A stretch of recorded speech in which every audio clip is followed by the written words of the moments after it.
1534년 조선의 수도 한양에는 봄이 찾아왔습니다. 하지만 궁궐 안의 분위기는 차갑기만 했어요. 11대 왕 중종이 병석에 누워 있었습니다. 오랜 병고에 시달리던 중종은 이미 기력을 잃은 상태였죠. 조정은 차기 왕위 계승을 둘러싼 암투로 들끓고 있었습니다. 본격적인 이야기를 시작하기 전에 구독과 좋아요 한 번씩 부탁드립니다. 중종에게는 두 명의 왕비가 있었습니다. 첫 번째 왕비는 장경왕후였어요. 그녀는 인종을 낳고 일찍 세상을 떠났습니다. 두 번째 왕비가 바로 문정왕후 윤씨였죠. 문정왕후는 파평 윤씨 가문 출신으로 1501년에 태어났습니다. 강인하고 정치적 감각이 뛰어난 여인이었어요. 문정왕후에게는 아들이 하나 있었습니다. 경원대군이었어요. 1534년생으로 훗날 명종이 되는 인물이었습니다. 하지만 왕세자는 장경왕후의 아들 인종이었죠. 문정왕후는 이것이 불만이었습니다. 자신의 아들이 왕이 되어야 한다고 생각했어요. 문정왕후는 조용히 자신의 세력을 키워나갔습니다. 친정 오빠 윤원영을 중용하게 했어요. 윤원영은 1503년생으로 야심이 큰 인물이었습니다. 누이 동생이 왕비가 되자 그는 권력의 중심으로 다가갈 기회를 얻었죠. 윤원영은 조정에서 영향력을 확대하기 시작했습니다. 1544년 11월 중종이 세상을 떠났습니다. 재위 38년 만이었어요. 향년 57세였습니다. 왕세자 인종이 왕위에 올랐죠. 하지만 인종은 건강이 좋지 않았습니다. 오랫동안 병을 앓고 있었어요. 즉위하자마자 병상에 누워야 했습니다. 문정왕후는 인종의 병을 지켜보며 기다렸습니다. 냉정하게 계산하고 있었어요. 인종이 오래 살지 못할 것이라는 것을 알았습니다. 그렇다면 다음은 자신의 아들 경원대군의 차례였죠. 문정왕후는 그날을 준비하고 있었습니다. 1545년 7월 1일 인종이 즉위한 지 8개월 만에 세상을 떠났습니다. 향년 31세의 젊은 나이였어요.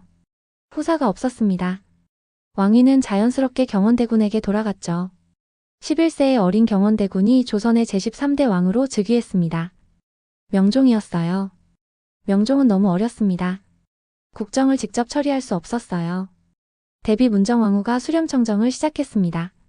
발을 내리고 정사를 돌보는 것이었죠. 문정왕후는 마침내 자신이 원하던 권력을 손에 넣었습니다. 조선의 실질적인 통치자가 된 것이었어요. 수렴청정이 시작되자 문정왕후는 친정 오빠 윤원영을 전면에 내세웠습니다. 윤원영은 급속도로 승진했어요. 병조판서, 오의정, 좌의정을 거쳐 1547년에는 영의정까지 올랐습니다. 조정의 최고 권력자가 된 것이었죠. 외척 정치의 시대가 본격적으로 열렸습니다. 윤원영은 권력욕이 강한 인물이었습니다. 누이 동생 문정왕후의 힘을 빌려 조정을 장악했어요. 하지만 윤원영에게는 불안이 있었습니다. 자신의 권력이 누이 동생에게 의존하고 있다는 것을 알고 있었죠. 문정왕후가 건재할 때는 문제없었지만 만약 그녀에게 무슨 일이 생긴다면 자신의 지위도 위태로워질 것이었습니다. 윤원영의 저택은 날로 화려해졌습니다. 권력자들이 찾아와 인사를 올렸어요. 뇌물이 쌓였습니다. 하인들이 수십 명이었죠. 윤원영의 집에는 여러 첩들이 있었습니다. 조선시대 양반들은 첩을 두는 것이 일반적이었어요. 그 중에서도 특별한 여인이 하나 있었습니다. 바로 정난정이었습니다. 그녀는 1506년경에 태어난 것으로 추정돼요. 1545년 당시 약 40세 정도였습니다. 정난정의 출신에 대해서는 여러 설이 있어요. 가장 유력한 것은 기생 출신이라는 설입니다. 아버지는 정윤겸이라는 중인 출신이었다는 기록도 있죠. 확실한 것은 정난정이 양반 가문의 정실 부인이 아니었다는 것입니다. 천한 신분에서 시작했어요. 하지만 정난정은 남다른 여인이었습니다. 뛰어난 미모를 지녔죠. 키가 크고 자태가 우아했습니다. 피부가 하얗고 눈이 컸어요. 한양에서 손꼽히는 미녀였습니다. 하지만 정난정의 진짜 무기는 외모가 아니었습니다. 총명함이었어요. 정난정은 머리가 비상하게 좋았습니다. 상황을 빠르게 파악했죠. 사람의 심리를 꿰뚫어봤습니다.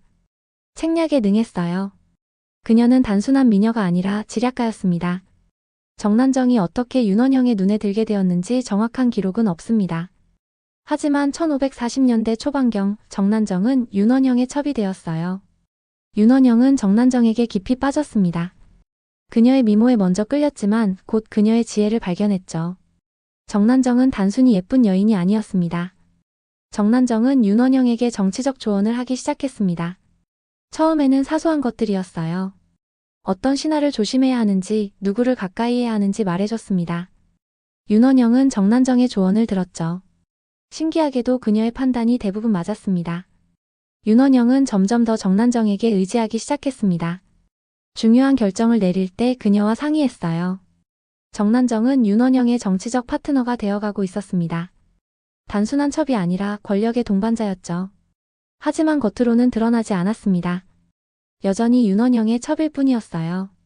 정난정은 야심이 있었습니다. 단순히 첩으로 편하게 사는 것이 목표가 아니었어요. 권력을 원했습니다. 자신도 정치에 참여하고 싶었죠. 남자들이 나라를 움직이는 것처럼 자신도 그렇게 하고 싶었습니다. 정난정의 눈빛에는 야망이 타오르고 있었어요. 하지만 정난정은 신중했습니다. 자신의 야망을 숨겼어요. 겸손하게 처신했습니다. 윤원영 앞에서는 순종적인 첩으로 행동했죠. 하지만 속으로는 기회를 노리고 있었습니다. 더 높이 올라갈 방법을 찾고 있었어요. 정난정이 주목한 사람은 문정왕후였습니다. 진정한 권력자는 윤원영이 아니라 문정왕후라는 것을 알았어요. 문정왕후의 총애를 받으면 자신의 위치도 공고해질 것이었습니다. 정난정은 문정왕후에게 접근하기 시작했죠. 정난정은 윤원영을 통해 문정왕후를 만났습니다. 처음에는 조심스럽게 접근했어요. 문정왕후가 좋아할 만한 선물을 준비했습니다. 공손하게 대했죠. 문정왕후는 처음에는 경계했습니다. 오빠의 첩을 달갑게 여기지 않았어요. 천한 신분의 여자가 함부로 접근하는 것이 불쾌했습니다. 하지만 정난정은 점차 문정왕후의 마음을 얻어갔습니다. 영리하게 처신했어요. 문정왕후의 말에 공감했습니다. 그녀의 불만을 들어주었죠. 때로는 유용한 정보를 제공했습니다. 궁중의 소문, 조정의 동향을 알려줬어요. 문정왕후는 정난정이 쓸모 있다는 것을 깨달았습니다. 1545년 명종 즉위 후 정난정의 위치는 더욱 상승했습니다. 문정왕후가 수렴청정을 시작하며 권력의 정점에 섰기 때문이었어요. 윤원영도 영의정이 되었습니다. 정난정은 영의정의 총애받는 첩이 되었죠. 하지만 그녀는 거기서 만족하지 않았습니다. 더 많은 권력을 원했어요. 1546년 명종 즉위 1년째였습니다. 문정왕후의 수렴청정은 안정적으로 이어지고 있었어요. 윤원영은 영의정으로서 조정을 완전히 장악했습니다. 그의 말 한마디에 관료들이 임명되고 해임되었죠. 하지만 이 모든 것 뒤에는 정난정의 그림자가 점점 짙어지고 있었습니다. 정난정은 윤원영의 저택에서 실질적인 영향력을 행사하기 시작했습니다. 관료들이 윤원영을 찾아올 때 정난정도 자리에 함께하는 경우가 늘어났어요. 처음에 관료들은 당황했습니다. 첩이 정치회의에 참석한다는 것은 전례가 없는 일이었죠. 하지만 거부할 수 없었습니다. 윤원영의 총애를 받는 여인이었으니까요. 정난정은 회의 중에 날카로운 질문을 던졌습니다. 관료들의 제안을 분석했어요. 허점을 찾아냈습니다. 때로는 더 나은 대안을 제시했죠. 관료들은 놀랐습니다. 이 여인이 단순한 첩이 아니라는 것을 깨달았어요. 정치를 깊이 이해하고 있었습니다. 사람을 꿰뚫어보는 눈이 있었죠. 윤원영은 정난정의 능력을 높이 평가했습니다. 그녀 없이는 중요한 결정을 내리지 않게 되었어요. 정난정은 사실상 윤원영의 브레인이 되었습니다. 조정의 인사, 정책, 모든 것에 그녀의 손길이 닿았죠. 하지만 겉으로는 드러나지 않았습니다. 그림자 권력이었어요. 역사의 기록에도 남지 않는 은밀한 권력이었습니다. 정난정은 문정왕후와의 관계도 더욱 돈독히 했습니다. 자주 데뷔전을 찾아가 문안을 드렸어요. 문정왕후는 정난정을 점점 신뢰하게 되었습니다. 정난정은 문정왕후가 원하는 것을 정확히 파악했죠. 권력의 유지, 아들 명종의 안정적인 통치, 윤씨 가문이 번영이었습니다. 정난정은 문정왕후에게 유용한 정보를 제공했습니다. 조정의 동향을 보고했어요. 누가 문정왕후에게 불만을 품고 있는지 알려줬습니다. 어떤 신하가 위험한지 경고했죠. 정난정은 한양 곳곳에 자신의 사람들을 심기 시작했습니다. 정보망을 구축한 것이었어요. 기생집, 술집, 시장에 정난정의 첩자들이 있었습니다. 그들은 사람들의 대화를 엿듣고 정난정에게 보고했어요. 누가 윤원영을 비판했는지, 누가 문정왕후에게 불만을 품었는지. 모든 정보가 정난정에게 모였습니다. 문정왕후는 정난정의 정보망에 의존하게 되었어요. 정난정 없이는 조정을 장악하기 어려웠습니다. 1547년부터 정난정의 영향력은 더욱 노골적으로 드러나기 시작했습니다. 관직 임명에 개입하기 시작한 것이었어요. 누군가 벼슬을 얻고 싶으면 정난정에게 찾아와야 했습니다. 물론 빈손으로 올 수는 없었죠. 뇌물을 바쳐야 했습니다. 금, 은, 비단, 토지, 노비 등 온갖 재물이 정난정에게 흘러들어갔어요. 정난정은 뇌물을 받고 윤원영에게 추천했습니다. 윤원영은 정난정의 추천을 거의 그대로 받아들였어요. 정난정이 추천하는 사람은 벼슬을 얻었고 정난정이 거부하는 사람은 아무리 능력이 있어도 배제되었습니다. 매관매직이 시작된 것이었죠. 돈으로 관직을 사고 파는 부패가 만연했습니다. 능력이 아니라 돈으로 벼슬이 정해졌습니다. 무능한 사람들이 높은 관직에 올랐어요. 국정은 혼란스러워지기 시작했습니다. 하지만 정난정과 윤원영은 개의치 않았죠. 그들은 막대한 재산을 축적하고 있었습니다. 권력을 이용해 부를 쌓는 것이 당연하다고 생각했어요. 정난정의 저택은 날로 화려해졌습니다. 금은 보화가 쌓였어요. 비단과 보석으로 치장했습니다. 하인들이 수십 명으로 늘어났죠. 정원에는 진귀한 나무와 꽃들이 심어졌습니다. 연못에는 비싼 물고기들이 헤엄쳤어요. 정난정의 저택은 마치 작은 궁궐 같았습니다. 정난정은 연회를 자주 열었습니다. 권력자들을 초대했어요. 고위 관료들, 부유한 상인들, 영향력 있는 인사들이 모였습니다. 산의 진미가 차려졌고 최고급 술이 나왔죠. 기생들이 춤을 추고 노래를 불렀습니다. 정난정은 그 중심에 앉아 권력을 과시했어요. 사람들은 그녀에게 아첨했고 그녀의 비위를 맞추려 애썼습니다. 하지만 정난정에게는 한 가지 장애물이 있었습니다. 윤원영의 정실 부인 김씨였어요. 김씨는 양반가의 딸로 정식 혼인으로 윤원영에게 시집왔습니다. 법적으로는 김씨가 윤원영의 아내였죠. 정난정은 아무리 총애를 받아도 첩일 뿐이었습니다. 정난정과 김씨의 관계는 최악이었습니다. 김씨는 정난정을 천한첩으로 무시했어요. 정난정이 권력을 휘두르는 것을 못마땅하게 여겼습니다. 김씨는 양반 부인으로서의 자존심이 있었죠. 첩 주제에 감히 집안일을 좌지우지한다는 것이 참을 수 없었습니다. 정난정은 김씨를 장애물로 봤습니다. 자신의 지위를 위협하는 존재였어요. 정난정은 김씨를 제거하고 싶어 했습니다. 하지만 쉽지 않았죠. 김씨는 정실 부인이었습니다. 법적으로 보호받는 위치였어요. 함부로 해칠 수 없었습니다. 정난정은 다른 방법을 모색했습니다. 김씨를 집에서 몰아내려 했어요. 윤원영에게 김씨를 내쫓으라고 부추겼습니다. 김씨가 시기심이 많고 성격이 나쁘다고 모함했죠. 윤원영과 김씨 사이를 이간질했습니다. 정난정은 교묘하게 두 사람의 관계를 악화시켰어요. 윤원영은 고민했습니다. 정난정을 사랑했지만 김씨는 정식 부인이었어요. 김씨의 집안도 무시할 수 없었습니다. 하지만 정난정의 속삭임은 계속되었죠.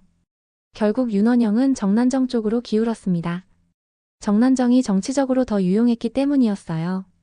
김씨는 단지 부인일 뿐 권력에는 도움이 되지 않았습니다.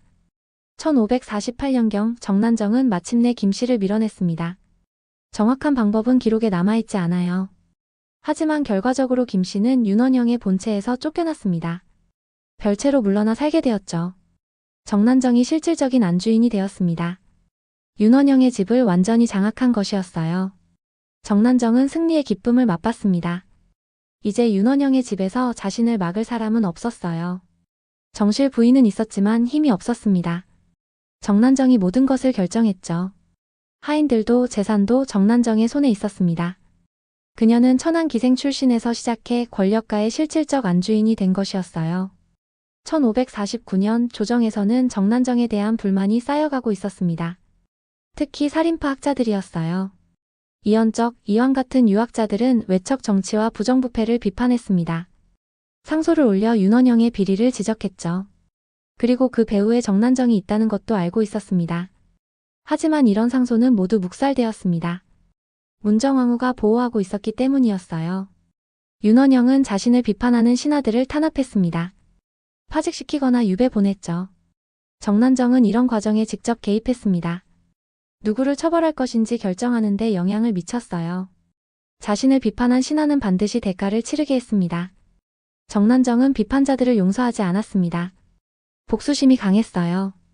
자신을 비난한 신하는 반드시 보복했습니다. 때로는 직접 문정왕후에게 찾아가 그 신하를 모함했죠. 문정왕후는 정난정의 말을 믿었습니다. 정난정이 거짓말을 할 리 없다고 생각했어요. 신하들은 공포에 떨었습니다. 1550년 정난정의 권세는 절정에 달하고 있었습니다. 그녀가 손가락 하나 까딱하면 사람의 운명이 바뀌었어요. 벼슬을 얻거나 잃었습니다. 목숨이 위태로워지기도 했죠. 한양에서는 정난정을 두려워하는 분위기가 팽배했습니다. 사람들은 조심스럽게 말했어요. 혹시 정난정의 귀에 들어갈까 두려워했습니다. 하지만 정난정 자신은 만족하지 못하고 있었습니다. 아무리 권력을 쥐어도 공허함이 있었어요. 진정한 친구가 없었습니다. 사람들이 그녀를 두려워했고 이용하려 했죠. 진심으로 대하는 사람은 없었습니다. 윤원영조차도 사랑보다는 이해관계로 맺어져 있었어요. 정난정은 밤이면 혼자 술을 마셨습니다. 화려한 저택에서 금은 보화에 둘러싸여. 하지만 외로웠어요. 권력은 있었지만 마음을 나눌 사람은 없었습니다. 정난정은 거울을 보며 생각했죠. 이것이 자신이 원하던 삶인가? 하지만 곧 고개를 저었습니다. 지금 멈출 수는 없었어요. 앞으로 나아갈 수밖에 없었습니다. 1551년 정난정은 40대 중반에 접어들었습니다.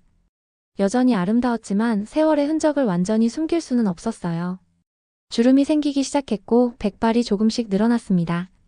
하지만 권력이 그녀를 더욱 빛나게 했죠. 자신감이 넘쳤습니다. 정난정은 자신이 무적이라고 믿었어요. 명종은 17세가 되었습니다. 성인이 될 나이였어요.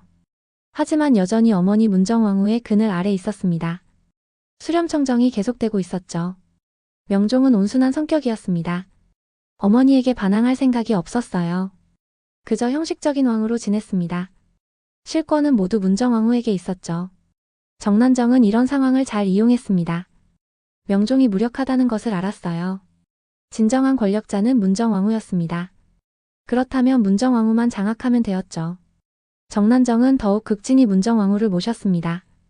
매일 문안을 드렸고 최고의 선물을 바쳤어요. 문정왕후는 나이가 들며 불교에 더욱 심취했습니다. 1551년 당시 50세였던 문정왕후는 사찰에 많은 시주를 했어요. 승려들을 궁궐로 불러들였습니다. 특히 보우라는 승려를 총애했죠. 보우는 문정왕후의 신임을 받아 승과를 부활시키고 불교 진흥에 힘썼습니다. 정난정은 문정왕후의 이런 성향을 파악했습니다. 자신도 불교에 귀의하는 척했어요. 사찰에 시주를 했고 법회에 참석했습니다. 승려들과 친분을 쌓았죠. 보우와도 가까워졌습니다. 정난정은 이런 방식으로 문정왕후의 신임을 더욱 굳건히 했어요. 1552년부터 정난정의 부정부패는 더욱 심해졌습니다. 이제는 관직뿐 아니라 재판에도 개입했어요. 소송에서 이기고 싶은 사람은 정난정에게 뇌물을 바쳤습니다. 정난정은 윤원영을 통해 재판 결과에 영향을 미쳤죠. 정의는 사라지고 돈이 모든 것을 결정했습니다. 세금 징수도 가혹해졌습니다. 윤원영과 정난정은 끊임없이 돈이 필요했어요. 사치스러운 생활을 유지하려면 재물이 있어야 했습니다. 그들은 백성들에게 무거운 세금을 부과했죠. 명목은 다양했습니다. 궁궐 수리, 사찰 건립, 군사 훈련 등. 하지만 실제로는 대부분 윤원영과 정난정의 주머니로 들어갔어요. 백성들은 고통받았습니다. 농사를 지어도 세금으로 다 빼앗겼어요. 굶주리는 사람들이 늘어났습니다. 한양 거리에는 거지들이 넘쳐났죠. 하지만 정난정의 저택에서는 매일 연회가 열렸습니다. 산의 진미가 차려지고 술이 흘렀어요. 정난정은 백성들의 고통을 알지 못했습니다. 아니, 알려고 하지 않았어요. 1553년 정난정의 집에는 매일같이 사람들이 찾아왔습니다. 벼슬을 원하는 사람, 재판에서 이기고 싶은 사람, 원수를 갚고 싶은 사람. 모두 정난정에게 왔어요. 돈을 바치고 부탁했습니다. 정난정은 그들의 청을 들어주거나 거절했죠. 기분에 따라 결정했습니다. 그녀의 한마디가 사람들의 운명을 좌우했어요. 정난정은 이런 권력을 즐겼습니다.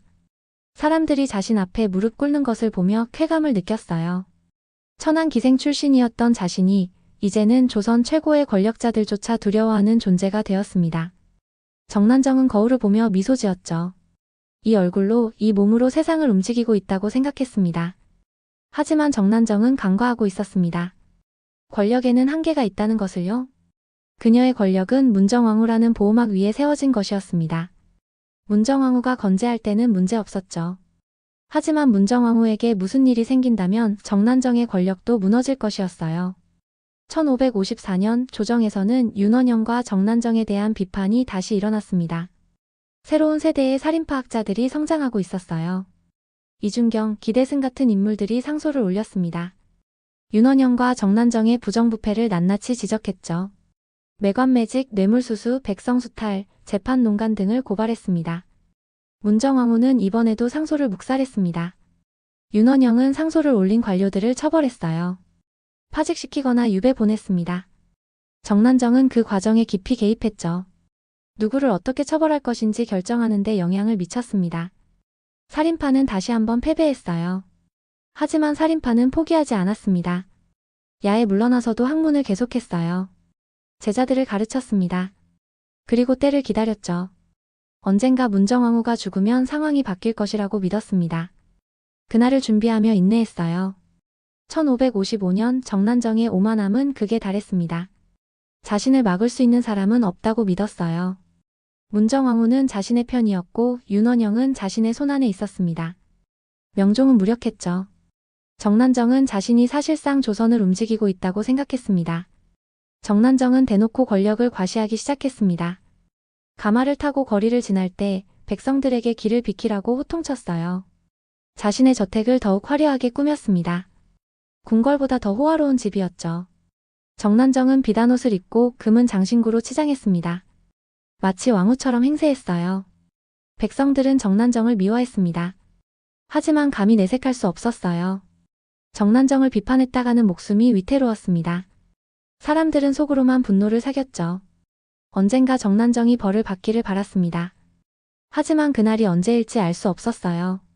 1556년 윤원영과 정난정의 부는 상상을 초월했습니다. 한양에서 가장 큰 저택을 여러 채 소유했어요. 전국 각지에 토지가 있었습니다. 노비가 수백 명이었죠. 금, 은, 보석이 창고에 가득했습니다.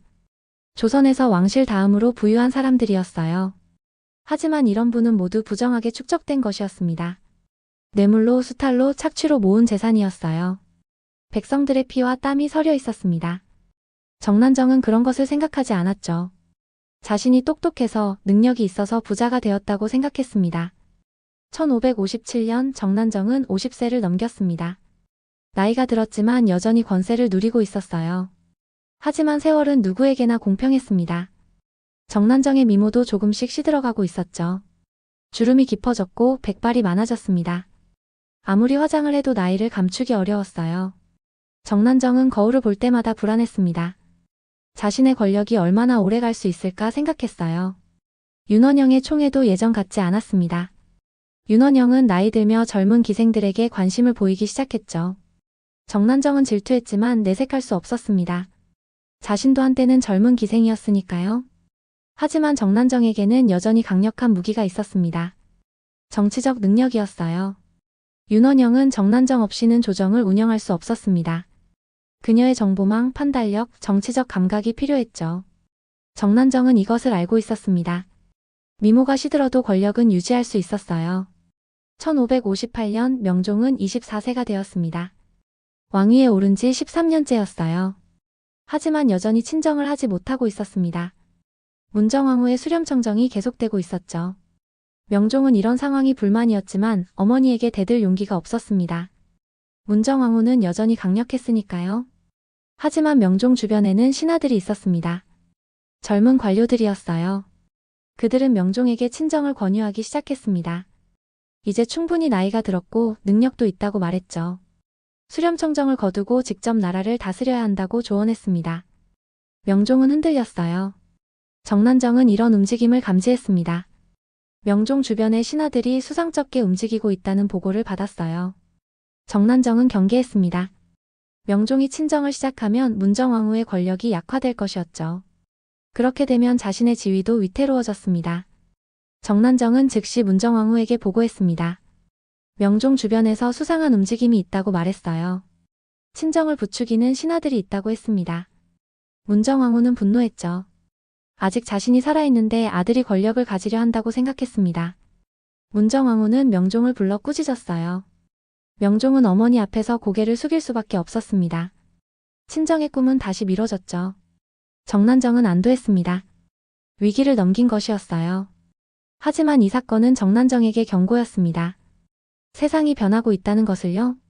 명종이 언젠가는 친정을 시작할 것이었습니다. 하지만 정난정은 이런 생각을 애써 외면했습니다. 지금 당장은 자신이 강했어요. 문정왕후가 살아있었고 윤원영이 영의정이었습니다. 그것으로 충분했죠. 정난정은 현재의 권력을 즐기는 데만 집중했습니다.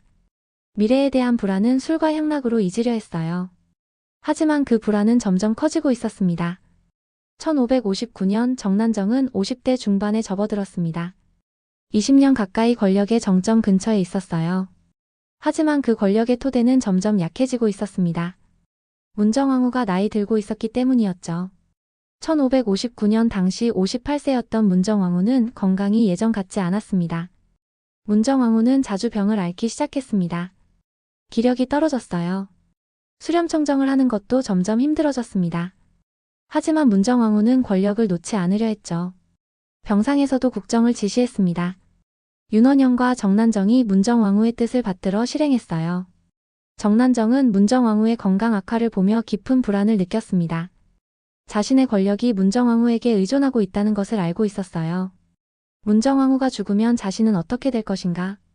정난정은 밤마다 이 생각에 잠 못 이루었습니다. 정난정은 문정왕후의 건강 회복을 위해 온갖 노력을 기울였습니다. 전국에서 명의를 불러왔어요. 최고급 약재를 구했습니다. 불공도 드렸죠. 큰 사찰에 막대한 시주를 했습니다. 하지만 문정왕후의 건강은 계속 악화되었어요. 세월의 힘을 막을 수는 없었습니다. 1560년 조정의 분위기가 미묘하게 변하기 시작했습니다. 신하들은 문정왕후가 오래 살지 못할 것이라고 판단했어요. 그렇다면 명종의 친정이 곧 시작될 것이었습니다.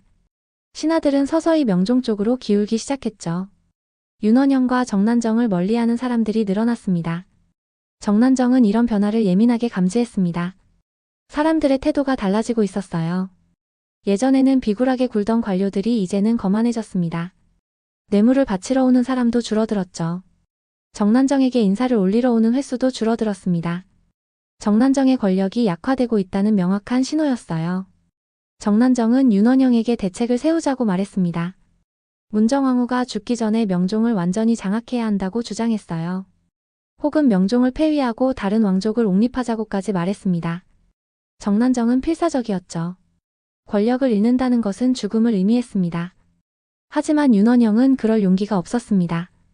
윤원영도 나이가 들었어요. 1560년 당시 57세였습니다. 과거처럼 과감하지 못했죠. 문정왕후가 죽으면 조용히 물러나는 것이 낫다고 생각하기 시작했습니다. 목숨만 부지하면 된다고 생각했어요. 정난정은 윤원영이 변하고 있다는 것을 느꼈습니다. 예전의 야심이 사라지고 있었어요. 대신 안전을 추구하고 있었습니다. 정난정과 윤원영 사이에 균열이 생기기 시작했죠. 정난정은 권력을 지키려 필사적이었지만 윤원영은 안전하게 은퇴하고 싶어 했습니다. 1561년 정난정은 중대한 결정을 내렸습니다. 만약을 위해 재산을 안전한 곳에 숨기기로 한 것이었어요. 지금까지 축적한 막대한 재물을 여러 곳에 분산시켰습니다. 땅속에 묻고 친척들에게 맡기고 외지로 빼돌렸죠. 혹시 모를 상황에 대비한 것이었습니다. 정난정은 또한 도피 계획도 세웠습니다. 만약 최악의 상황이 오면 한양을 떠나 숨어 살 생각이었어요. 지방의 외딴 곳에 은신처를 마련했습니다. 신분을 숨기고 평민으로 살 준비를 했죠. 하지만 정난정은 그런 삶을 상상할 수 없었습니다. 권력을 잃고 산다는 것은 죽음과 같았어요. 1562년 문정왕후의 병세가 더욱 심각해졌습니다. 자주 기절했고 의식을 잃기도 했어요. 의원들이 최선을 다했지만 차도가 없었습니다. 문정왕후는 자신의 죽음이 가까워졌다는 것을 알았죠. 하지만 끝까지 권력을 놓지 않으려 했습니다. 문정왕후는 병상에서도 윤원영과 정난정을 불렀습니다. 명종을 잘 보필하라고 당부했어요. 자신이 죽더라도 윤씨 가문의 권력을 지키라고 말했습니다. 윤원영은 고개를 숙이며 대답했죠. 하지만 그의 눈빛은 이미 체념하고 있었습니다. 정난정은 문정왕후의 손을 잡고 눈물을 흘렸습니다. 진심 어린 눈물이었을까요? 아니면 연기였을까요? 아마도 둘 다였을 것입니다. 정난정은 문정왕후를 진심으로 의지했어요. 하지만 동시에 그녀가 죽으면 자신도 끝이라는 것을 알고 있었습니다. 공포와 슬픔이 뒤섞인 눈물이었죠. 1563년 문정왕후는 간신히 목숨을 부지하고 있었습니다. 하지만 더 이상 수렴청정을 제대로 할 수 없었어요. 명종이 조금씩 친정을 시작했습니다. 직접 신하들을 만나고 정책을 결정하기 시작했죠. 명종의 시대가 서서히 열리고 있었습니다. 명종은 윤원영과 정난정을 경계했습니다. 그들이 어머니를 이용해 권력을 휘둘렀다는 것을 알고 있었어요. 20년간 조선을 망친 사람들이라고 생각했습니다. 하지만 어머니가 살아있는 동안은 함부로 손댈 수 없었죠. 명종은 참고 기다렸습니다. 정난정은 명종의 차가운 시선을 느꼈습니다. 명종이 자신을 적으로 여기고 있다는 것을 알았어요. 문정왕후가 죽으면 명종이 자신을 처벌할 것이 분명했습니다. 정난정은 공포에 떨었죠. 잠도 제대로 자지 못했습니다. 악몽에 시달렸어요. 1564년 정난정은 윤원영에게 마지막으로 간청했습니다. 함께 도망가자고 말했어요. 재산을 챙겨 지방으로 숨어 살자고 제안했습니다. 하지만 윤원영은 거절했죠. 이미 늙었고 도망칠 기력도 없었습니다. 그저 운명을 받아들이기로 했어요. 정난정은 윤원영에게 배신감을 느꼈습니다. 20년 넘게 함께 권력을 누렸는데 위기의 순간에 도망가자고 하니까요. 하지만 윤원영의 마음은 이미 정난정에게서 떠나 있었습니다. 각자 살아남아야 한다고 생각하고 있었어요. 정난정은 외로웠습니다. 결국 혼자였다는 것을 깨달았죠. 1564년 겨울 문정왕후는 죽음의 문턱에 서 있었습니다. 의식이 오락가락했어요. 말도 제대로 하지 못했습니다. 문정왕후의 주변에는 명종과 궁중 여관들만 있었죠. 윤원영과 정난정은 병문 안조차 제대로 할 수 없었습니다. 이미 권력에서 멀어지고 있었어요. 정난정은 자신의 저택에서 불안한 나날을 보냈습니다. 문정왕후의 소식을 기다렸어요. 하지만 좋은 소식은 오지 않았습니다. 문정왕후는 점점 죽음에 가까워지고 있었죠. 정난정은 자신의 운명도 결정되어 가고 있다는 것을 알았습니다. 1565년 초 문정왕후는 간신히 새해를 맞이했습니다. 하지만 더 이상 버틸 수 없다는 것이 명백했어요. 의원들이 포기했습니다. 이제 시간 문제라고 말했죠. 조정은 문정왕후의 죽음을 기다리고 있었습니다. 새로운 시대가 곧 시작될 것이었어요. 정난정은 거울을 보았습니다. 60세 가까운 늙은 여인의 얼굴이 거기 있었어요. 주름투성이 얼굴, 희끗한 머리카락. 한때 조선을 흔들었던 미녀의 흔적은 찾아볼 수 없었습니다. 정난정은 생각했죠. 이 얼굴로 세상을 가졌고 이 얼굴로 모든 것을 잃게 될 것이라고. 운명의 날이 다가오고 있었습니다. 1565년 4월 봄이 왔지만 정난정에게는 겨울 같았습니다. 문정왕후의 건강이 급격히 악화되고 있었어요. 궁궐에서는 비상이 걸렸습니다. 의원들이 밤낮 없이 대비전을 드나들었죠. 하지만 누구도 문정왕후를 살릴 수 없었습니다. 죽음이 코앞까지 다가왔어요. 정난정은 매일 궁궐로 가려 했습니다. 문정왕후를 만나고 싶었어요. 하지만 궁궐 문은 굳게 닫혀 있었습니다. 명종의 명령이었죠. 외척들의 출입을 제한한다는 것이었습니다. 정난정은 궁궐 앞에서 발을 동동 구를 수밖에 없었어요. 문정왕후를 만날 수도 마지막 인사를 할 수도 없었습니다. 1565년 4월 6일 문정왕후가 세상을 떠났습니다. 향년 64세였어요. 수렴청정 20년 만이었습니다. 문정왕후는 조선 역사상 가장 오래, 가장 강력하게 권력을 휘두른 여성이었죠. 그녀의 죽음과 함께 한 시대가 끝났습니다. 윤원영과 정난정의 시대도 함께 끝나가고 있었어요. 궁궐에서 문정왕후의 죽음이 알려졌습니다. 조정은 즉시 국상을 선포했어요. 하지만 신하들의 눈빛에는 슬픔보다 안도가 있었습니다. 드디어 외척 정치가 끝난다는 희망이 보였죠. 명종의 친정이 시작될 것이었습니다. 새로운 시대가 열리고 있었어요. 정난정은 문정왕후의 죽음 소식을 듣고 무너졌습니다. 자신의 마지막 보호막이 사라진 것이었어요. 이제 자신을 지켜줄 사람은 아무도 없었습니다. 정난정은 저택에 주저앉아 통곡했죠. 두려움과 절망의 눈물이었습니다. 자신의 운명이 이미 결정되었다는 것을 알고 있었어요. 문정왕후의 장례 준비가 시작되었습니다. 성대한 국장이 예정되었어요. 정난정도 장례에 참석하려 했습니다. 하지만 허락되지 않았죠. 명종이 외척들의 참석을 금지했습니다. 정난정은 멀리서 장례 행렬만 바라볼 수 있었어요. 마지막 인사조차 제대로 하지 못했습니다. 장례가 치러지는 동안 조정에서는 급격한 변화가 시작되었습니다. 명종이 친정을 선언한 것이었어요. 더 이상 수렴청정은 없었습니다.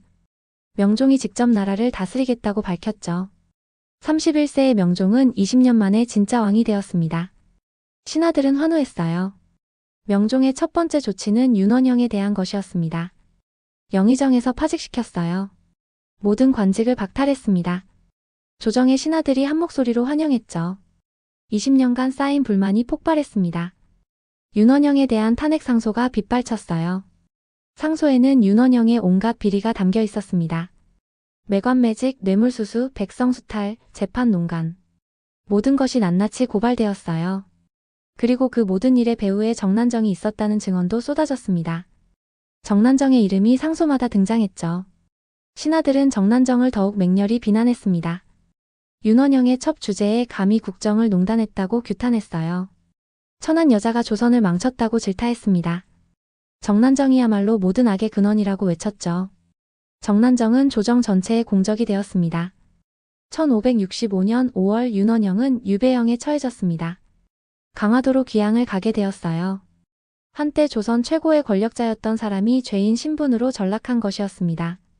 재산도 대부분 몰수되었죠. 윤원영은 초라한 모습으로 한양을 떠나야 했습니다. 정난정은 윤원영이 떠나는 날 마지막으로 그를 만났습니다. 20년 넘게 함께한 사람이었어요. 권력을 함께 누렸고 부를 함께 쌓았습니다. 하지만 마지막은 이렇게 쓸쓸했죠. 정난정은 윤원영의 손을 잡으며 물었습니다. 자신도 데려가 달라고 애원했어요. 윤원영은 고개를 저었습니다. 법적으로 불가능하다고 말했어요. 첩은 유배를 따라갈 수 없었습니다. 정실 부인 김씨만이 남편을 따라갈 자격이 있었죠. 윤원영은 정난정의 손을 뿌리쳤습니다. 그리고 차갑게 말했어요. 이제 각자 살아남아야 한다고요. 정난정은 충격을 받았습니다. 윤원영은 끝내 자신을 버렸어요. 20년간 함께 권력을 누렸지만 결국 이혼관계였을 뿐이었습니다. 진정한 사랑은 없었죠. 윤원영은 돌아보지도 않고 떠났습니다. 정난정은 그의 뒷모습을 멍하니 바라봤어요. 눈물도 나오지 않았습니다. 윤원영이 떠난 후 정난정은 저택에 홀로 남았습니다. 화려했던 저택은 이제 텅 비어 있었어요. 하인들은 대부분 도망쳤습니다. 쥐새끼 한 마리 보이지 않았죠. 정난정은 쓸쓸한 방에 앉아 지난 날들을 떠올렸습니다. 기억이 주마등처럼 스쳐 지나갔어요. 기생시절에 가난했던 날들이 떠올랐습니다. 윤원영을 처음 만난 날, 문정왕후의 총애를 받았던 순간들. 권력의 정점에서 모든 것을 지배했던 시절. 그 모든 것이 꿈 같았어요. 이제는 모두 사라졌습니다. 정난정은 허탈하게 웃었죠. 1565년 6월 초 정난정에게도 체포 명령이 내려질 것이라는 소문이 돌았습니다. 명종이 정난정도 처벌하기로 결정했다는 것이었어요. 신하들의 요구가 거셌습니다. 윤원영만 처벌하고 정난정을 그냥 두어서는 안 된다고 주장했죠. 정난정이야말로 모든 악의 근원이라고 외쳤습니다. 정난정은 소문을 듣고 각오했습니다. 자신에게도 곧 체포령이 떨어질 것을 알았어요. 체포되면 국문을 당할 것이고 온갖 고문을 받을 것이었습니다. 그리고 결국 사형당할 것이죠. 정난정은 그런 굴욕적인 최후를 원하지 않았습니다. 정난정은 결심했습니다. 체포되기 전에 스스로 죽기로 한 것이었어요. 그것이 마지막 자존심을 지키는 길이라고 생각했습니다. 정난정은 조용히 준비를 시작했죠. 마지막 날을 위한 준비였습니다. 정난정은 창고에 남아있던 술을 꺼냈습니다. 최고급 술이었어요. 한때 권력자들을 접대하던 술이었습니다. 정난정은 그 술을 방으로 가져왔죠. 그리고 마지막 연회를 준비했습니다. 혼자만의 연회였어요. 정난정은 가장 아름다운 옷을 꺼내 입었습니다. 붉은색 비단옷이었어요. 화려한 무늬가 수놓아져 있었습니다. 한때 문정왕후를 만날 때 입던 옷이었죠. 정난정은 머리를 정성스럽게 빗었습니다. 화장도 했어요. 마지막까지 아름답고 싶었습니다. 정난정은 거울을 바라봤습니다. 60세 가까운 늙은 여인이 거울 속에 있었어요. 하지만 옷을 차려입고 화장을 하니 옛날의 아름다움이 조금은 되살아났습니다. 정난정은 거울 속 자신에게 미소 지었죠. 이 얼굴로 세상을 가졌고 이 얼굴로 모든 것을 잃었다고 속삭였습니다. 정난정은 상 위에 술잔을 올렸습니다. 음식은 없었어요. 술만 있었습니다. 정난정은 술잔을 들었죠. 천천히 마셨습니다. 쓴맛이 입안에 퍼졌어요. 하지만 정난정은 개의치 않았습니다. 계속 마셨죠. 밤이 깊어갔습니다. 정난정은 혼자 술을 마시며 생각에 잠겼어요. 후회했을까요? 다시 태어난다면 다르게 살았을까요? 아무도 알 수 없습니다. 정난정은 그저 조용히 술잔을 기울였죠. 마지막 밤이 흘러가고 있었습니다. 1565년 6월 정난정의 저택은 죽음의 기운으로 가득했습니다. 하인들은 모두 떠났고 친척들도 찾아오지 않았어요. 누구도 정난정과 엮이고 싶어 하지 않았습니다. 정난정과 가까웠다는 것만으로도 죄가 될 수 있었죠. 정난정은 완전히 고립되었습니다. 정난정은 마지막 며칠을 혼자 보냈습니다. 저택을 천천히 거닐었어요. 한때 권력자들이 드나들던 응접실, 연회가 열리던 대청, 금은 보화를 쌓아두었던 창고. 모든 것이 텅 비어 있었습니다. 정난정은 빈 방들을 하나씩 둘러봤죠. 추억을 되새기듯이요. 정원도 황폐해져 있었습니다. 진귀한 꽃들은 시들었고 나무들은 관리되지 않아 거칠어졌어요. 연못의 물은 흐려져 있었습니다. 한때 그토록 아름답던 정원이 이제는 폐허처럼 보였죠. 정난정은 연못가에 앉아 물을 바라봤습니다. 자신의 얼굴이 흐릿하게 비쳤어요. 조정에서는 정난정에 대한 논의가 계속되고 있었습니다. 사원부와 사관원의 관료들이 연일 상소를 올렸어요. 정난정을 즉시 체포하라고 요구했습니다. 국문하여 모든 죄를 밝혀내야 한다고 주장했죠. 명종은 신하들의 의견을 들으며 고민했습니다.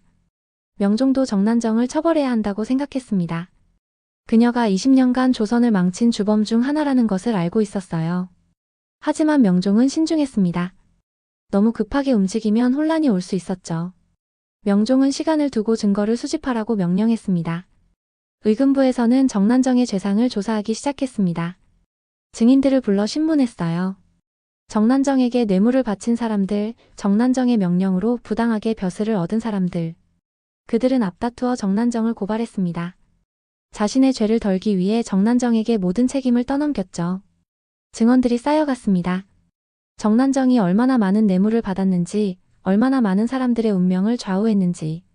모든 것이 기록되었어요. 정난정의 제목은 끝이 없었습니다. 의금부는 충분한 증거를 확보했죠. 이제 체포 명령만 기다리고 있었습니다. 1565년 6월 중순 명종은 마침내 결정을 내렸습니다. 정난정을 체포하라는 명령을 내린 것이었어요. 의금부 관리들이 체포영장을 들고 정난정의 저택으로 향했습니다. 정난정의 마지막 날이 다가오고 있었죠. 하지만 정난정은 이미 알고 있었습니다. 자신의 정보망은 아직 완전히 사라지지 않았어요. 충성스러운 몇몇 사람들이 남아 있었습니다. 그들이 의금부의 움직임을 정난정에게 알려줬죠. 체포령이 내려졌고 관리들이 곧 도착할 것이라는 정보였습니다. 정난정은 담담하게 소식을 들었습니다. 이미 각오하고 있었어요. 정난정은 전령에게 고맙다고 말했습니다. 그리고 혼자 있게 해달라고 했죠. 전령은 고개를 숙이고 물러났습니다. 정난정에게 남은 시간은 몇 시간뿐이었어요. 정난정은 방으로 돌아왔습니다. 창문을 열었어요. 바깥은 화창한 여름날이었습니다. 햇살이 따사롭게 비쳤죠. 새들이 지저귀고 있었습니다. 세상은 평화로워 보였어요. 하지만 정난정에게는 마지막 날이었습니다. 정난정은 책상 앞에 앉았습니다. 붓과 종이를 꺼냈어요. 마지막 편지를 쓰기로 한 것이었습니다. 누구에게 쓸까 고민했죠. 윤원영에게? 아니었습니다. 그는 이미 자신을 버렸어요. 문정왕후에게? 그녀는 이미 죽었습니다. 정난정은 결국 아무에게도 쓰지 않기로 했어요. 대신 정난정은 자신의 생각을 적었습니다. 일기 같은 것이었어요. 자신의 삶을 되돌아보는 글이었습니다. 천안기생으로 태어나 권력의 정점까지 올라갔던 여정. 그 과정에서 무엇을 얻었고 무엇을 잃었는지. 정난정은 천천히 붓을 움직였습니다. 글을 다 쓰고 나서 정난정은 종이를 접었습니다. 하지만 곧 펼쳐서 찢어버렸어요. 이런 것을 남겨봤자 소용없다고 생각했습니다. 누가 이해해줄 것인가? 사람들은 자신을 악녀로만 기억할 것이었죠. 정난정은 찢어진 종이 조각들을 바라봤습니다. 자신의 인생도 이렇게 산산조각 나고 있었어요. 정난정은 마지막 준비를 시작했습니다. 독약을 준비한 것이었어요. 정난정은 이미 오래전부터 독약을 보관하고 있었습니다. 언젠가 이런 날이 올 것을 대비해서였죠. 작은 병 안에 든 검은 액체였습니다. 한 모금만 마시면 고통 없이 죽을 수 있는 독이었어요. 정난정은 독약병을 손에 들었습니다. 작고 차갑게 느껴졌어요. 이것이 자신의 마지막이라고 생각하니 묘한 기분이었습니다. 두렵기도 하고 동시에 안도감도 들었죠. 이제 곧 모든 것이 끝날 것이었습니다. 더 이상 두려워할 필요도 권력을 지키려 애쓸 필요도 없었어요. 정난정은 술잔에 독약을 따랐습니다. 검은 액체가 잔을 채웠어요. 독특한 냄새가 났습니다. 정난정은 잔을 들어 올렸죠. 햇빛에 비춰봤습니다. 액체가 검게 빛났어요. 아름답다고 생각했습니다. 죽음이 이렇게 아름다울 수 있다니요. 하지만 정난정은 아직 마시지 않았습니다. 마지막으로 하고 싶은 것이 있었어요. 정난정은 거울 앞으로 갔습니다. 자신의 모습을 보고 싶었죠. 거울 속에는 늙은 여인이 있었습니다. 주름진 얼굴, 희끗한 머리카락. 하지만 눈빛만큼은 여전히 살아있었어요. 정난정은 거울 속 자신에게 말했습니다. 목소리는 나지 않았지만 입술이 움직였어요. 이 얼굴로 세상을 가졌지. 그리고 잃었지. 정난정은 쓸쓸하게 미소 지었습니다. 한때는 이 얼굴 때문에 윤원형의 총애를 받았어요. 이 얼굴로 권력을 얻었고 부를 쌓았습니다. 하지만 결국 모든 것을 잃었죠. 정난정은 거울에서 돌아섰습니다. 창문으로 다가갔어요. 바깥을 내다봤습니다. 저 멀리 한양의 거리가 보였죠. 사람들이 오가고 있었습니다. 그들은 평범한 삶을 살고 있었어요. 정난정은 생각했습니다. 만약 평범하게 태어났다면 어땠을까? 권력을 탐하지 않았다면 어땠을까요? 하지만 후회는 없었습니다. 정난정은 자신의 선택을 후회하지 않았어요. 비록 끝은 비참했지만 한때는 정점에 있었습니다. 조선 최고의 권력자들도 자신 앞에 무릎 꿇었죠. 그 순간들은 진짜였습니다. 정난정은 그것으로 만족했어요. 멀리서 말발굽 소리가 들렸습니다. 의금부 관리들이 오고 있었어요. 정난정은 시간이 얼마 남지 않았다는 것을 알았습니다. 서둘러야 했죠. 정난정은 독약이 든 술잔으로 돌아왔습니다. 정난정은 술잔을 들어 올렸습니다. 손이 떨리지 않았어요. 차분했습니다. 정난정은 마지막으로 주변을 둘러봤죠. 한때 권력과 부로 가득했던 저택. 이제는 모두 사라졌습니다. 하지만 정난정은 담담했어요. 모든 것은 더덥다는 것을 깨달았습니다. 말발굽 소리가 가까워졌습니다. 의금부 관리들이 저택 앞에 도착한 것 같았어요. 곧 문을 두드릴 것이었습니다. 정난정은 더 이상 기다릴 수 없었죠. 술잔을 입에 가져갔습니다. 정난정은 잠시 망설였습니다. 살고 싶은 마음이 전혀 없었을까요? 아니었습니다. 살고 싶었어요. 하지만 굴욕적인 최후는 원하지 않았습니다. 고문당하고 사형당하는 것보다는 이렇게 스스로 선택하는 것이 나았죠. 정난정은 결심을 굳혔습니다. 정난정은 술잔을 천천히 기울였습니다. 검은 액체가 입안으로 흘러들어왔어요. 쓴맛이 입안 가득 퍼졌습니다. 정난정은 눈을 감고 독을 삼켰죠. 목구멍을 타고 내려가는 것이 느껴졌습니다. 이것이 마지막이라고 생각했어요. 정난정은 술잔을 내려놓았습니다. 바닥에 주저앉았어요. 몸에 힘이 빠지기 시작했습니다. 독이 퍼져나가고 있었죠. 정난정은 눈을 뜨고 천장을 바라봤습니다. 시야가 점점 흐려졌어요. 밖에서 문을 두드리는 소리가 들렸습니다. 의금부다. 문을 열어라. 관리들의 외침이 들렸어요. 하지만 정난정은 대답하지 않았습니다. 대답할 힘도 없었죠. 정난정은 조용히 누워 있었습니다. 정난정의 의식이 흐릿해졌습니다. 주변이 어두워지기 시작했어요. 고통은 없었습니다. 그저 졸음이 밀려오는 것 같았죠. 정난정은 마지막으로 생각했습니다. 이것으로 끝이구나. 20년의 권력, 60년의 삶이 이렇게 끝나는구나. 정난정의 눈이 천천히 감겼습니다. 숨소리가 점점 약해졌어요. 밖에서는 관리들이 문을 부수고 들어오고 있었습니다. 하지만 이미 늦었죠. 정난정은 마지막 숨을 내쉬었습니다. 1565년 6월 향년 약 59세였습니다. 조선 역사상 가장 권력 있었던 첩 정난정의 생이 그렇게 끝났어요. 1565년 6월 의금부 관리들이 문을 부수고 정난정의 저택으로 들어왔습니다. 급하게 안으로 달려갔어요. 정난정을 체포하기 위해서였습니다. 하지만 그들이 발견한 것은 차가워진 시신이었죠. 정난정은 이미 숨이 끊어져 있었습니다. 관리들은 당황했습니다. 체포하려 했는데 이미 죽어 있었어요. 방 안에는 독약 냄새가 진하게 퍼져 있었습니다. 술잔이 바닥에 놓여 있었죠. 정난정이 스스로 목숨을 끊었다는 것이 명백했습니다. 관리들은 즉시 이 사실을 궁궐에 보고했어요. 명종은 정난정의 자결 소식을 듣고 복잡한 표정을 지었습니다. 국문하여 죄를 밝히고 싶었는데 그럴 기회를 잃었어요. 하지만 한편으로는 안도하기도 했습니다. 정난정이 살아있었다면 국문 과정에서 많은 비밀들이 드러났을 것이었죠. 어쩌면 불편한 진실들도 함께요. 조정의 신하들도 정난정의 죽음에 대해 의견이 갈렸습니다. 일부는 아쉬워했어요. 직접 처벌하고 싶었는데 그 기회를 놓쳤다고 말했습니다. 하지만 대부분은 만족했죠.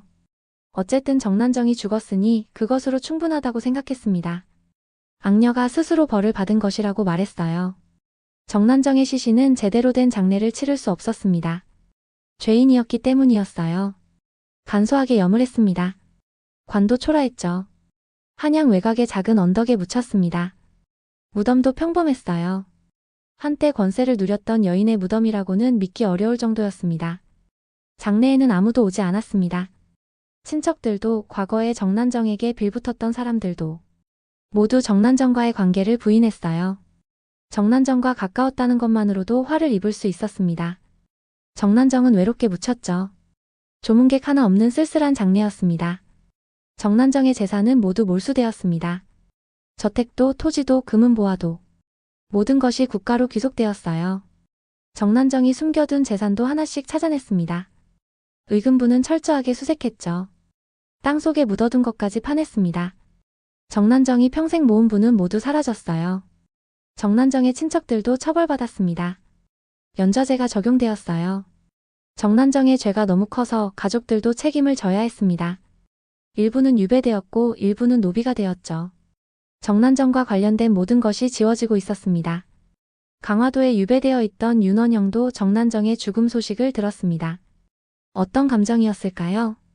슬픔? 안도? 아니면 무감각? 기록에는 남아있지 않습니다. 윤원영은 그저 침묵했을 뿐이었어요. 20년 넘게 함께한 여인이었지만 이제는 남이었습니다. 윤원영은 유배지에서 쓸쓸한 날들을 보냈습니다. 한때 조선 최고의 권력자였는데 이제는 초라한 유배인이었어요. 아무도 찾아오지 않았습니다. 편지도 오지 않았죠. 윤원영은 완전히 잊혀진 사람이 되었습니다. 1565년 9월 윤원영도 유배지에서 세상을 떠났어요. 향년 62세였습니다. 윤원영의 죽음으로 문정왕후 시대의 외척 세력은 완전히 사라졌습니다. 20년간 조선을 지배했던 세력이 몇 달 만에 무너진 것이었어요. 명종의 친정이 본격적으로 시작되었습니다. 새로운 시대가 열렸죠. 명종은 문정왕후 시대의 잘못을 바로잡기 시작했습니다. 부당하게 파직되었던 살인파 학자들을 복권시켰어요. 억울하게 유배갔던 신하들을 불러들였습니다. 매관매직으로 임명된 무능한 관료들을 내쫓았죠. 조정이 정화되고 있었습니다. 백성들도 변화를 느꼈습니다. 가혹했던 세금이 줄어들었어요. 부정한 재판이 사라졌습니다. 관료들의 횡포가 줄어들었죠. 백성들은 명종의 친정을 환영했습니다. 드디어 악몽 같은 시절이 끝났다고 안도했어요. 하지만 정난정에 대한 기억은 쉽게 사라지지 않았습니다. 사람들은 정난정에 대해 이야기했어요. 어떤 이는 그녀를 악녀라고 불렀습니다. 천한 기생 주제에 감히 나라를 망쳤다고 비난했죠. 조선을 타락시킨 간악한 여자라고 욕했습니다. 하지만 어떤 이들은 다르게 생각했습니다. 정난정은 뛰어난 여인이었다고 말했어요. 천한 신분에서 시작해 권력의 정점까지 올라간 것은 보통 능력으로는 불가능하다고 했습니다. 남자들만의 세계에서 여자로서 권력을 휘둘렀다는 것 자체가 대단하다고 평가했죠. 역사가들은 정난정을 기록했습니다. 명종실록에 정난정의 이야기가 남았어요. 물론 부정적으로 기록되었습니다. 나라를 망친 악녀로 묘사되었죠. 하지만 동시에 그녀의 영리함과 정치적 능력도 인정되었습니다. 정난정은 단순한 악녀가 아니었어요. 복잡한 인물이었습니다. 후대 사람들은 정난정의 이야기를 교훈으로 삼았습니다. 권력의 덧없음을 보여주는 사례였어요. 아무리 높이 올라가도 언젠가는 떨어진다는 것. 부정한 방법으로 얻은 권력은 오래가지 못한다는 것. 정난정의 생애가 이것을 증명했죠. 정난정의 무덤은 오랫동안 방치되었습니다. 아무도 돌보지 않았어요. 잡초가 무성했습니다. 비석도 없었죠. 그저 이름 없는 무덤처럼 보였습니다. 한때 조선을 흔들었던 여인이 잠들어 있다는 것을 아는 사람은 거의 없었어요. 시간이 흐르면서 정난정에 대한 기억도 점점 희미해졌습니다. 몇십 년이 지나자 사람들은 잊어갔어요. 새로운 세대는 정난정이 누구인지 몰랐습니다. 다만 역사책에 간략히 언급되는 악녀로만 기억되었죠. 하지만 정난정의 이야기는 완전히 사라지지 않았습니다. 민간에서는 그녀에 대한 이야기가 전해졌어요. 과장되고 왜곡되기도 했습니다. 어떤 이야기에서는 더욱 악랄한 마녀로 묘사되었죠. 어떤 이야기에서는 비운의 여인으로 그려지기도 했습니다. 정난정이 남긴 것은 무엇이었을까요? 권력도 부도 모두 사라졌습니다. 남은 것은 오직 이름뿐이었어요. 그것도 악명으로 남은 이름이었습니다. 하지만 어쨌든 이름은 남았죠. 수백 년이 지난 지금도 정난정이라는 이름은 기억됩니다. 정난정의 생애는 여러 가지를 생각하게 합니다. 야망에 대해서, 권력에 대해서, 그리고 여성의 삶에 대해서요. 조선시대 여성으로서 권력을 가진다는 것은 어떤 의미였을까요? 정난정은 그것을 보여준 드문 사례였습니다. 정난정은 자신의 선택에 후회했을까요? 평범하게 살았다면 더 행복했을까요? 아무도 알 수 없습니다. 하지만 정난정은 평범한 삶을 원하지 않았어요. 높이 올라가고 싶었습니다. 권력을 원했죠. 그리고 그것을 얻었습니다. 비록 끝은 비참했지만요. 1565년 여름 정난정이 죽은 후 한양은 조용해졌습니다. 외척 정치의 시대가 끝났어요. 사람들은 새로운 시대를 기대했습니다. 정난정의 이름은 점점 과거로 묻혀갔죠. 하지만 그녀의 향기는, 그녀의 야망은, 그녀의 이야기는 역사 속에 남았습니다. 지워지지 않는 흔적으로요. 정난정이 죽은 지 수십 년이 흘렀습니다. 명종의 시대도 지나갔어요. 1567년 명종이 세상을 떠나고 선조가 즉위했습니다. 조선은 계속 변화하고 있었죠. 하지만 정난정의 이야기는 여전히 사람들 사이에서 회자되었습니다. 교훈으로, 경고로, 때로는 흥미거리로요. 유학자들은 정난정을 비판의 대상으로 삼았습니다. 여성이 정치에 개입한다는 것 자체가 잘못이라고 말했어요. 더구나 첩 신분으로 국정을 농단했다는 것은 용납할 수 없는 일이라고 했습니다. 정난정은 여성이 지켜야 할 덕목을 모두 어긴 반면교사로 기록되었죠. 하지만 역사가들은 조금 더 복잡하게 바라봤습니다. 정난정을 단순히 악녀로만 규정할 수 없었어요. 그녀는 분명 뛰어난 정치적 감각을 가지고 있었습니다. 정보망을 구축하고 권력의 메커니즘을 이해했죠. 만약 남자로 태어났다면 훌륭한 정치가가 되었을지도 모른다는 평가도 있었습니다. 정난정의 이야기는 조선시대 여성의 한계를 보여줍니다. 아무리 능력이 뛰어나도 여성은 공식적인 권력을 가질 수 없었어요. 정실 부인도 왕후도 법적으로는 권력이 없었습니다. 하물며 첩은 말할 것도 없었죠. 정난정은 이런 한계를 비공식적인 방법으로 돌파하려 했습니다. 정난정은 문정왕후를 통해 권력을 행사했습니다. 윤원영을 조종했어요. 자신의 이름으로는 아무것도 할 수 없었기에 다른 사람들을 이용했습니다. 이것이 정난정의 방식이었죠. 그림자 권력, 보이지 않는 권력. 하지만 그만큼 취약한 권력이기도 했습니다. 정난정의 권력은 문정왕후가 죽자 즉시 무너졌습니다. 자신만의 토대가 없었기 때문이었어요. 모든 것이 다른 사람에게 의존하고 있었습니다. 정난정은 이것을 알았을까요? 아마도 알았을 것입니다. 하지만 다른 선택지가 없었어요. 조선시대 여성에게 주어진 유일한 방법이었습니다. 정난정과 비교되는 인물로 명성황후가 있습니다. 조선 말기의 명성황후도 강력한 정치력을 발휘했어요. 하지만 명성황후는 왕후였습니다. 공식적인 지위가 있었죠. 정난정은 그런 지위도 없이 권력을 휘둘렀습니다. 어떤 면에서는 정난정이 더 놀라운 인물이었다고 할 수 있어요. 후대 사람들은 정난정을 다양한 시각으로 바라봤습니다. 조선 후기 야담집에는 정난정에 대한 이야기가 실렸어요. 과장되고 윤색된 이야기들이었습니다. 어떤 이야기에서는 정난정이 요술을 부려 윤원영을 홀렸다고 했죠. 어떤 이야기에서는 악기가 씌었다고 했습니다. 이런 과장된 이야기들은 정난정에 대한 두려움을 반영합니다. 사람들은 정난정 같은 여인이 다시 나타나는 것을 두려워했어요. 권력을 가진 여성, 남자들을 조종하는 여성. 조선의 유교 사회는 이것을 받아들일 수 없었습니다. 그래서 정난정을 괴물로 만들었죠. 하지만 동시에 정난정에 대한 묘한 매력도 있었습니다. 금기를 깬 여성, 불가능을 이룬 여성. 정난정은 조선시대 여성들이 상상조차 할 수 없었던 것을 해냈어요. 그것이 부정한 방법이었다 하더라도 어쨌든 해낸 것이었습니다. 은밀하게 정난정을 부러워하는 여성들도 있었을 것입니다. 근대에 접어들며 정난정에 대한 평가는 또 달라졌습니다. 일제강점기 시절 정난정은 조선의 타락을 상징하는 인물로 이용되었어요. 일본은 조선이 스스로 망했다는 것을 증명하기 위해 정난정 같은 인물을 부각시켰습니다. 정난정 때문에 조선이 약해졌다고 선전했죠. 해방 이후에는 다시 다른 시각이 나타났습니다. 페미니즘적 관점에서 정난정을 재평가하는 시도가 있었어요. 정난정을 단순히 악녀로만 볼 것이 아니라 가부장제 사회에서 살아남기 위해 투쟁한 여성으로 보자는 주장이었습니다. 정난정은 희생자이기도 했다는 것이죠. 이런 시각에서 보면 정난정의 삶은 다르게 해석됩니다. 천한 기생 출신으로 태어나 어떤 권리도 없었던 여성이에요. 남성 중심 사회에서 여성은 도구에 불과했습니다. 정난정은 이런 현실을 거부하고 자신만의 방법으로 권력을 추구했죠. 비난받을 일일까요? 아니면 존경받을 일일까요? 물론 정난정이 저지른 일들은 분명 잘못이었습니다. 매관매직으로 나라를 망쳤고 백성들을 수탈했어요. 무고한 사람들을 해쳤습니다. 이것은 어떤 이유로도 정당화될 수 없죠. 정난정의 권력욕이 많은 사람들에게 고통을 주었다는 것은 사실입니다. 하지만 동시에 정난정 개인만의 문제는 아니었습니다.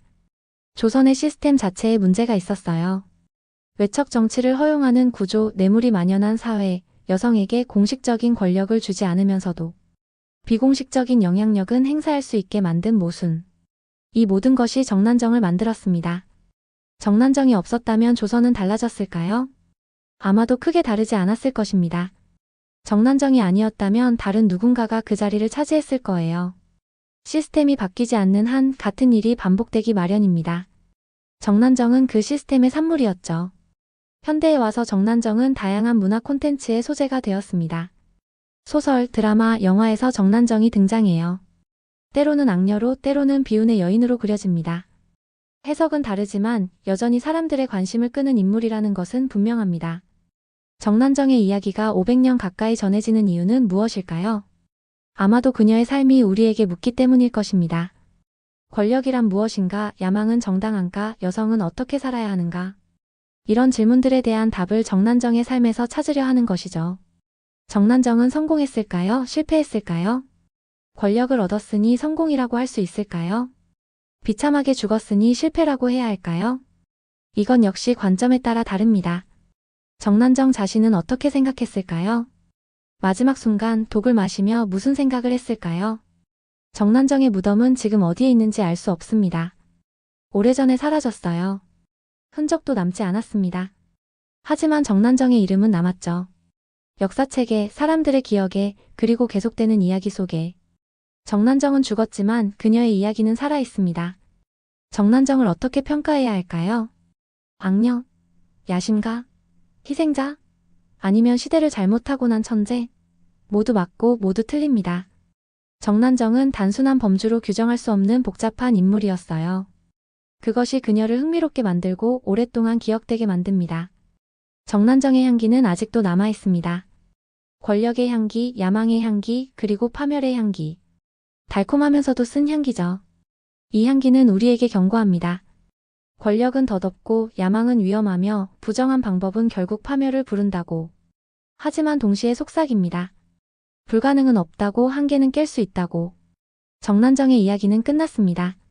하지만 그 메시지는 계속됩니다. 500년이 지난 지금도, 그리고 앞으로도. 사람들은 계속 정난정에 대해 이야기할 것입니다. 그녀를 비판하고 분석하고 때로는 이해하려 노력하면서요. 그것이 정난정이 역사에 남긴 유산입니다. 1565년 여름 한 여인이 조용히 생을 마감했습니다. 하지만 그녀의 이름은 지워지지 않았어요. 정난정. 조선 역사상 가장 권력 있었던 척. 가장 야심만만했던 여인. 가장 비극적으로 몰락한 권력자. 그녀의 향기는, 그녀의 이야기는 아직도 우리 곁에 남아 있습니다.